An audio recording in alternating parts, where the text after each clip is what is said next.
The European Central Bank held its monetary policy steady but tweaked its guidance to reflect its recently hiked inflation target to 2%. Interest rates were also left unchanged, with the rate on the main deposit facility remaining at a negative 0.5%, the benchmark refinancing rate at 0%, and the marginal lending facility at 0.25%. Take a listen to Christine Lagarde, the president of the ECB, on this.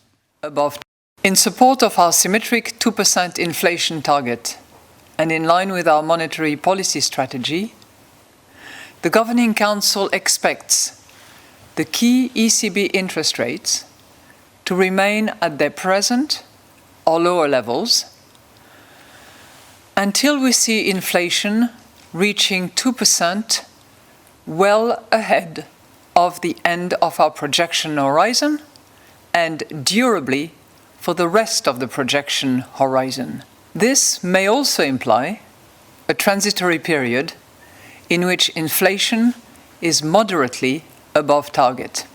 The recovery in the euro area economy is on track. More and more people are getting vaccinated, and lockdown restrictions have been eased in most euro area countries. But the pandemic continues to cast a shadow, especially as the Delta variant constitutes a growing source of uncertainty. There's a whole lot more facts behind those unchanged interest rate policy today by the ECB and the South African Reserve Bank. Let's get some perspectives on this as we bring on Uchenna Minnis. He's a global market strategist and managing partner at Howard Minnis Asset Management.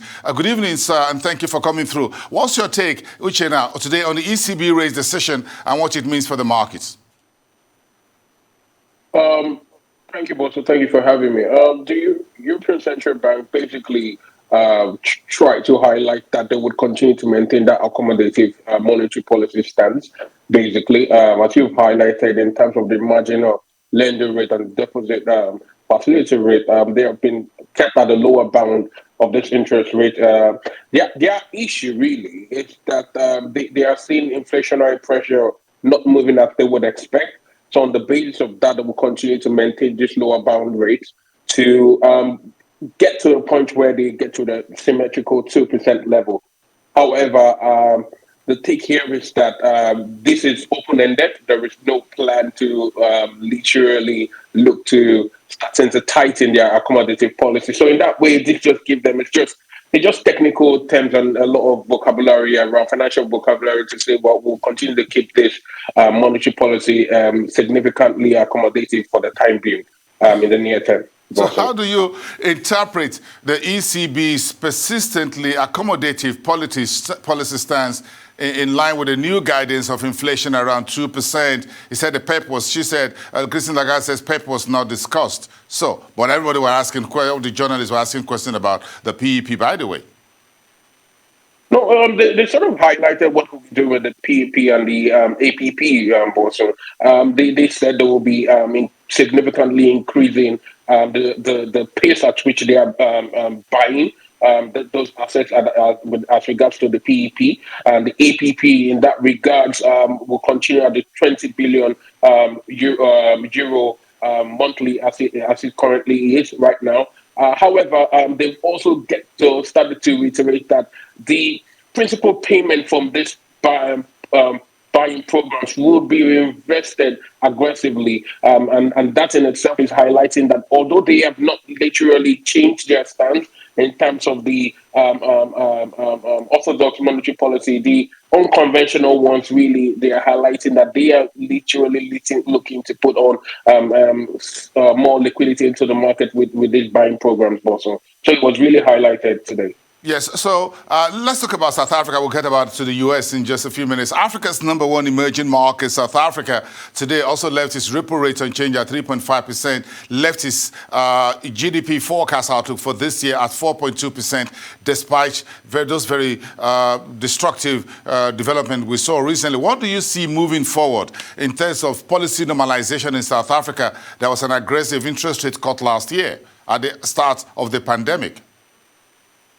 Well, but so I think at this point, if you take a general consensus among central bankers, there's no clear indication as regards growth forecast really. And every time we think we have a wind of current situation as regards to business and economic activities getting to pre-COVID level, we get new information like we are seeing with the Delta variant, saying that this can be a problem. And I wouldn't blame central bankers or any central bank like the South African Reserve Bank trying to be cautious and not to be aggressive with any form of either tightening too early or using all their tools in terms of increasing the intensity of their accommodative policy. So I think for now, caution is the wisest thing for central banks, and I think the South African Reserve Bank were in line with that process. So do you see this cautious approach taking place across other frontier Africa's central banks next week, Monday, Tuesday, Nigeria, Ghana, Kenya as well on tap?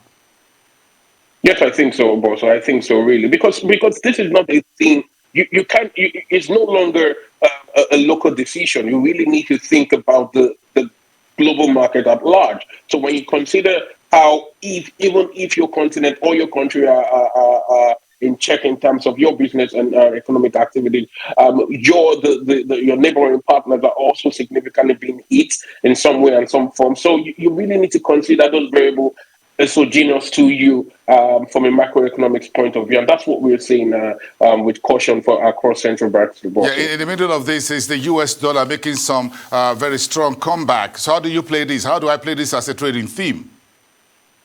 Well, it's clear right now that there is a divergence between accommodative policy stance or monetary policy stance between the euro area and the US, and I think that could help you with looking to short the euro USD in this regards. That divergence puts the euro USD as a short play, as a bearish play for investors or market participants. Another thing is clear too. I think although they will never say it, but I think the European Central Bank are also they are also bothered with the euro, and they want to keep it at bay, really.